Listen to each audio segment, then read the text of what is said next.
Hello and welcome to Prog Chattery 777. Well, we're talking about Genesis, and we've made it, folks. We've made it to the absolute center of Genesis controversy. 1986, Invisible Touch. Yeah, this is the one that divides people. This is the one that really pisses off the hardcore prog people. It used to really piss me off too. But what I'm going to try and say in this is it's not quite as bad as people say it is. It is flawed, obviously. But I guess you could look at the whole Genesis catalog and they're all kind of flawed a little bit. I think the biggest flaw with it is probably the production. It's very dated. I'm not a big fan of a lot of the synthesizer sounds that Tony Banks uses. I'm not a big fan of the Simmons drums. I guess it's kind of a petty complaint.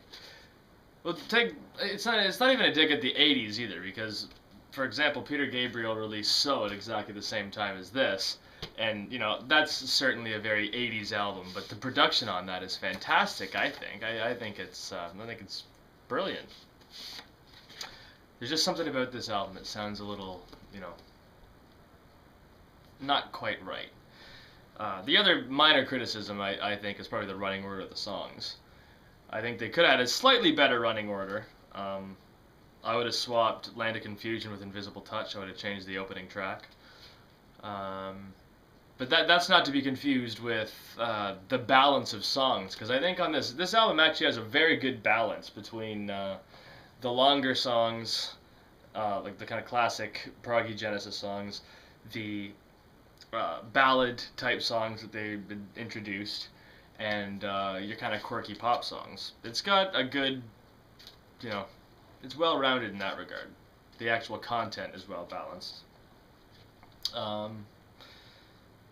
But yeah, it is controversial, and I can see why. I'm gonna try and defend it as best I can. I think it won't be that hard, actually. Obviously, this is the same, the standard Genesis lineup since Steve Hackett left. So you got Phil Collins on drums and vocals, Tony Banks on keyboards, and Mike Rutherford on guitars, bass and guitars. So yeah, let's take a look at side one, shall we? We have Invisible Touch, the title track. This is the first problem that I have, is when you look at the previous album, Genesis, the opening track is one of the strongest on the album. You get the slow burning opener, very atmospheric, very creepy, very mysterious, and it's intriguing. It draws you in. When you throw this one on and you hear Invisible Touch, just right off the bat, it's jarring, and it doesn't really draw. It never used to draw me in, and it still doesn't really draw me into the album. It's just kind of they just kind of throw the what's on the surface. They throw a really cheesy song at you right out of the gate. But as I got to know the song, it's really not that bad. Again, the production I got a problem with the production, but it's actually musically it's quite a fast-paced, tightly arranged piece. It's got this little middle section. There's like 8 or 10 bars of just kind of mad, crazy keyboard insanity. And again, it's well arranged. There's some tasteful key changes here. There is a strong hook to it. We're talking pop terms, I know, but there is a strong, definite hook to it. And lyrically, there's a nice little twist. On the surface, it appears to be like the cheesy love song kind of a thing, but it's about the kind of woman that has some invisible touch that will keep you lured in, even though she basically makes your life a living hell. So it's kind of a dark song in that regard.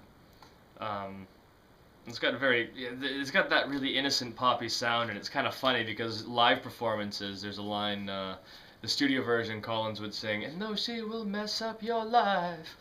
He did that on the studio version, and then in the live versions he goes, "And then she will fuck up your life."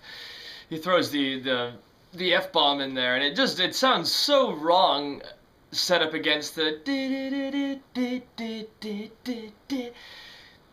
it's a weird mishmash, I guess, but you know, no, obviously not the strongest song on the album, and definitely I think a weak opener, but it's not as bad as it seems at first.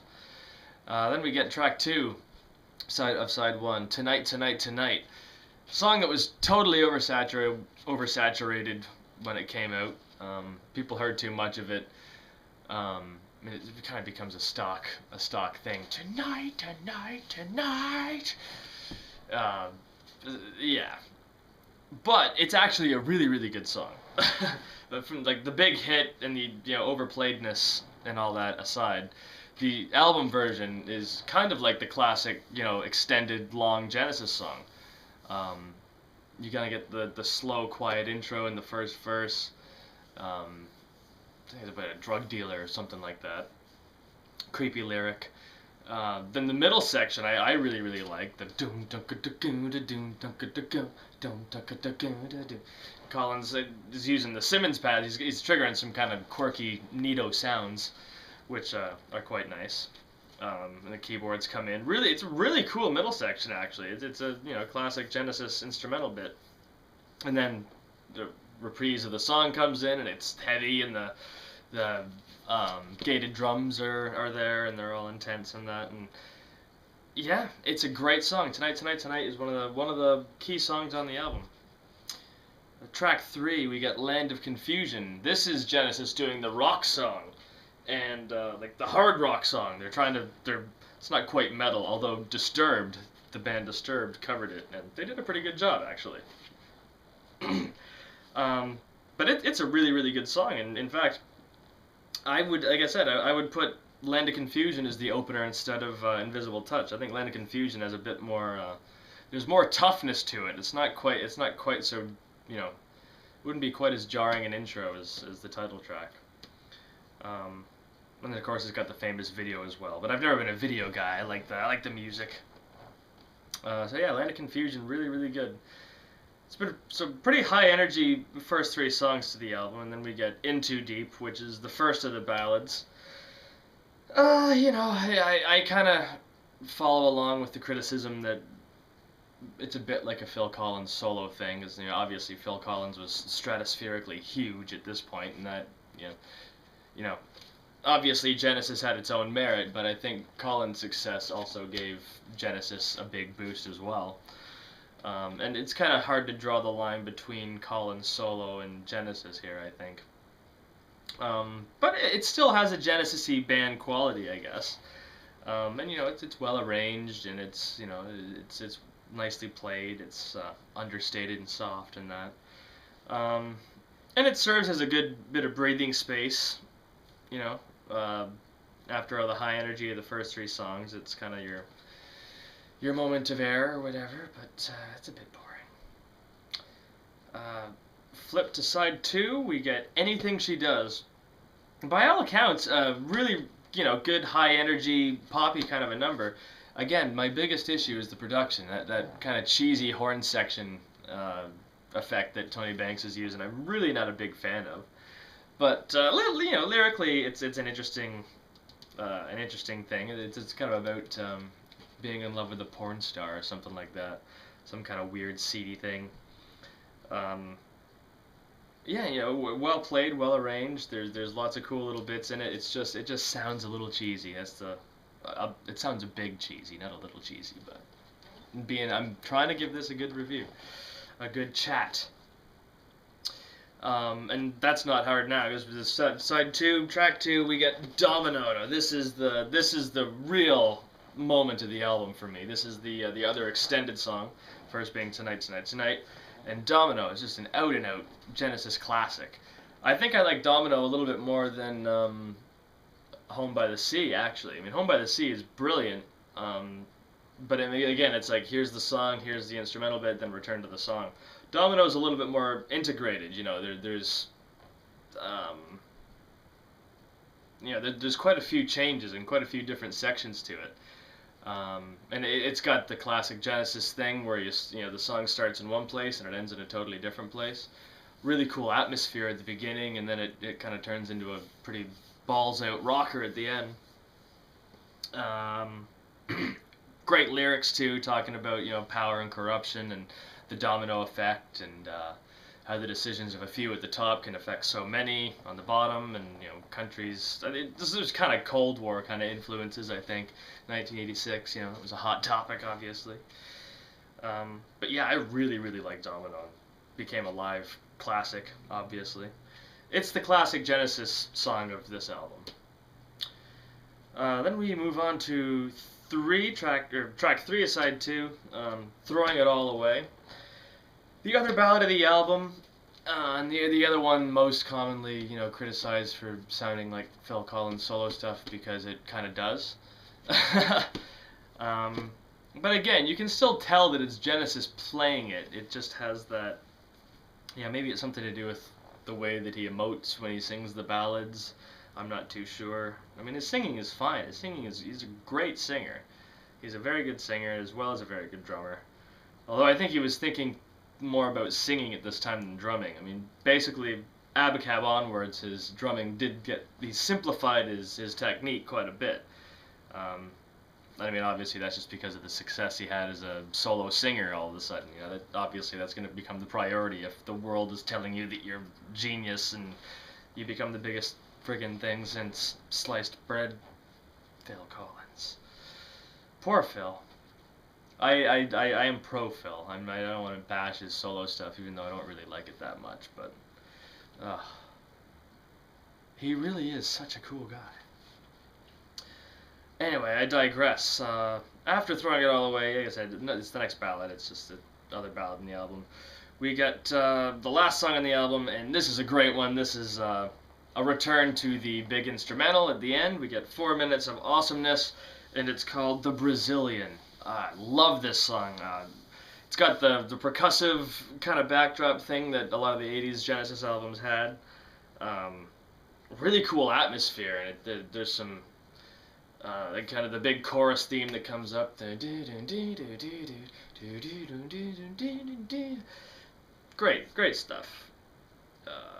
It's kind of almost got this industrial kind of a feeling to it. It is very proggy. I mean, it doesn't have the same kind of twists and turns and jarring moments as say Los Endos. But it is a classic bit of playing by all of the whole band. I mean, Collins' drumming, of course, is still in top form. He was still playing like a champion, even though he had simplified a little bit. The whole band kind of breaks free on The Brazilian. I think that's kind of a forgotten track off this album, and there's quite a few forgotten tracks. I mean, this album takes an awful lot of heat, and like I said, I can see why there's moments of it that are just friggin' cheesy, but Tonight, Domino, and The Brazilian, I mean, those 3 tracks alone are, to me, on par with any other classic Genesis tracks. They're fantastic songs. And then, Land of Confusion, maybe one step below, but it's a cool song. Invisible Touch, maybe a little bit below that. Same with Anything She Does, and the ballads are, they're there to serve as buffers for the album, and I think they're there for good reason, because it does balance the content of the album. So, I mean, all in all, it's not a bad album. If you can get past the production and get past the fact that, everyone heard these songs about, 10 million times over, like the single songs, this isn't a terrible effort. It shows the power of oversaturation when the radio stations and the media outlets would just overplay things to no end, and it damaged the quality or it damaged the perception of what the album was. So yeah, there it is. I made it to Invisible Touch, and I didn't bash it. Of course I'm not going to bash it. I'm not here to bash albums. I'm not here to talk about bad things. I talk about stuff that I like, so there you go. Invisible Touch by Genesis, the really controversial one. We've only got one more to go, because I don't plan on doing Calling All Stations. I might do it one day, but not in the immediate future. Stay tuned next time for We Can't Dance, another controversial one. See you then.